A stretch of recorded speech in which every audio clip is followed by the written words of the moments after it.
سلام رفقا، امیدوارم حالتون بی‌نظیر باشه. تکنو هستم براتون یه وایپ اسکواد خوشگل ترتمیز این بار شاتگان اسنایپ آوردم روبروی یه اسکواد نسبتا نوب. امیدوارم بریم لذت ببرید. انمی پشت دسپراد و دو شات هید و ناک. بریم بر زدن نفر دوم، خیلی ایزی و ترتمیز. نفر سوم اومد راش بده، مکانیک زد، یه خورده بک دادم. بریم برای زدن نفر سوم.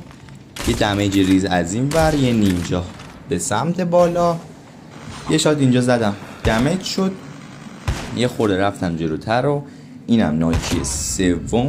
اگه تا اینجا ویدیو رو لذت بردید چنل سابسکرایب کنید و این پست لایک کنید.